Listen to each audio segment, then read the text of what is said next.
दिल्ली की रानी। एक थी रानी। क्योंकि राजा की मौत एक हादसे में हो गई थी, रानी को ही राज्य संभालना पड़ रहा था। रानी का नाम था रानी रश्मिवती। रानी ईमानदार थी और प्रजा की सेवा में लगी रहती थी। एक दिन उसके दरबार में 3 नौजवान आए, रमेश, सुरेश और दिनेश।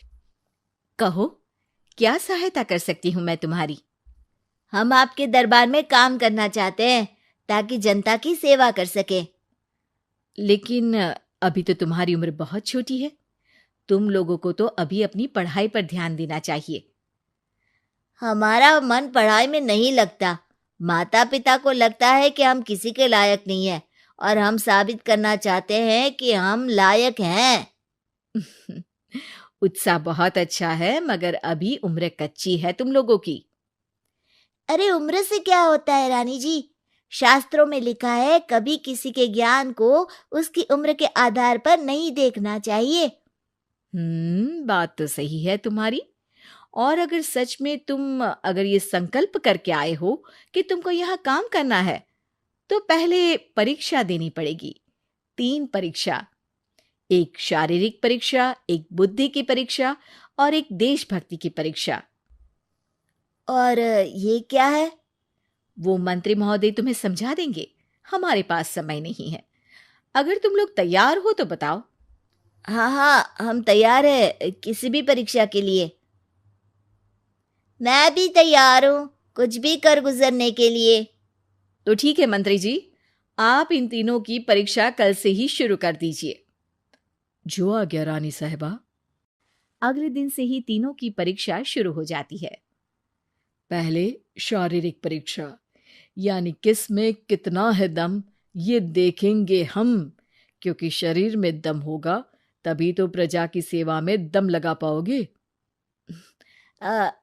हमें क्या करना होगा? वो पेड़ दिख रहा है, जो सबसे पहले चढ़ेगा उस पे दरबार में नौकरी पाने के अवसर उसी के बढ़ जाएंगे। मैं चढ़ता हूँ। अरे रुको रुको, गिनती गिनने दो। 1, 2, 3। 3 की गिनती के बाद रमेश और सुरेश भागकर पेड़ के पास गए, मगर दिनेश आराम से पेड़ के पास गया।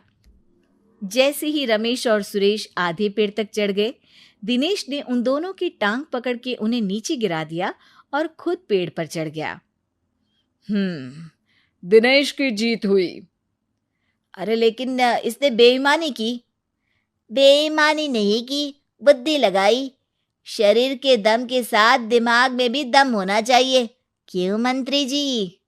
हाँ हाँ, बात तो तुम्हारी सही है, लेकिन बात अगर बुद्धि की है तो बुद्धि की असली परीक्षा हम कल लेंगे। शाम को जाकर मंत्री रानी को सब बता देते हैं। यानी दिनेश उन सब में ज्यादा होशियार है।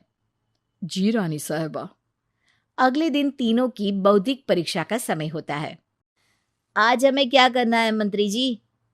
थोड़ा सब्र करो, कल जल्दबाजी में ही हारे थे तुम। सही कह रहे हैं मंत्री जी। अरे तू क्यों ज्यादा बोल रहा है? तू भी तो हारा था ना कल।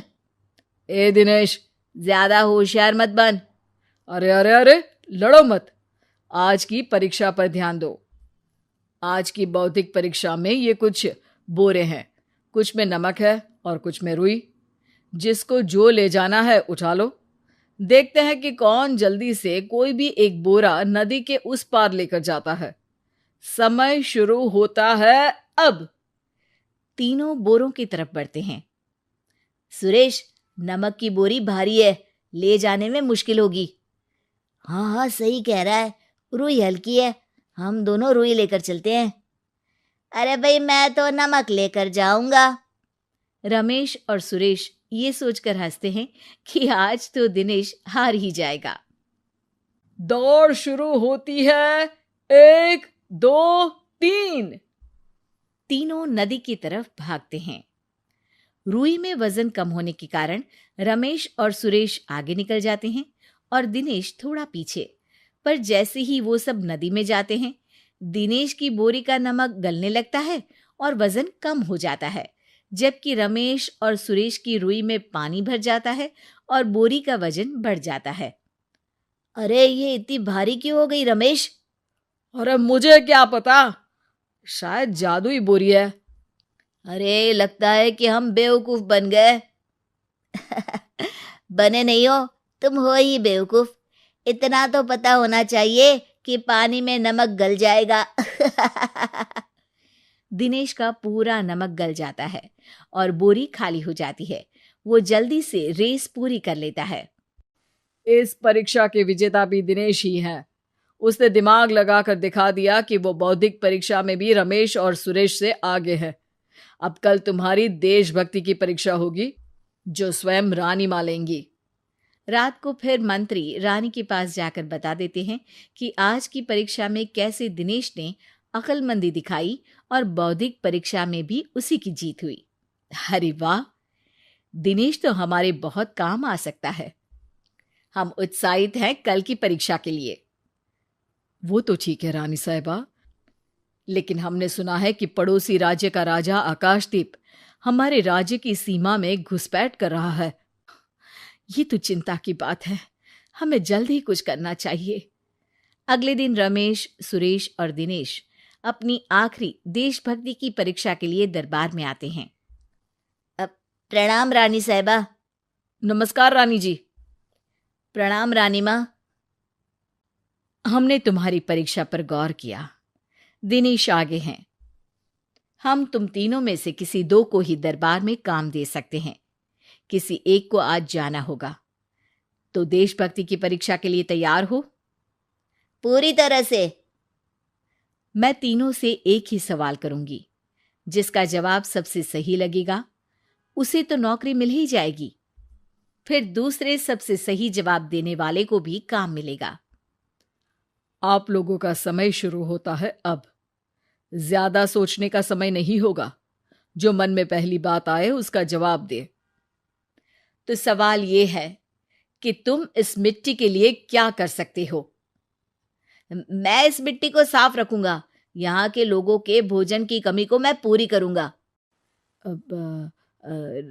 मैं यहाँ के लोगों को गले लगा लगा के उनको खुशी दूंगा रानी माँ, और गरीबों के लिए घर बनवाऊंगा।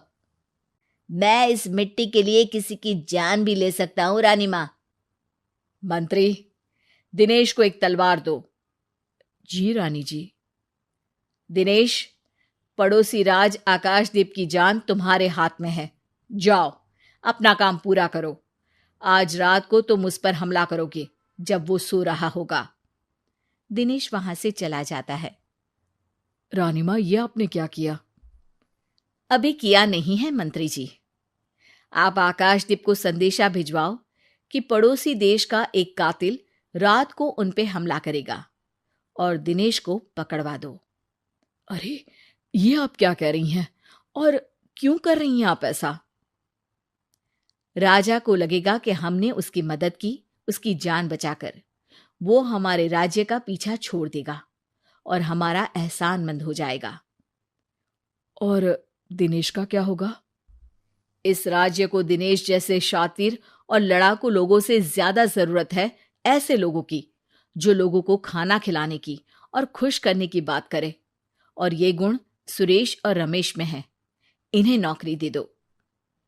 दिनेश बहुत चतुराई से नौकरी हड़पना चाहता था, जिसके लिए उसने रमेश और सुरेश जैसे दोस्तों का भी नुकसान किया। पर रानी ज्यादा चतुर निकली। उसने एक तीर से दो निशाने लगाए। दिनेश जैसे खूंखार युवक को राज्य से बाहर करवा दिया और पड़ोसी राजा आकाशदीप को अपना एहसानमंद कर लिया। पूरा दरबार रानी की जय जयकार कर रहा था।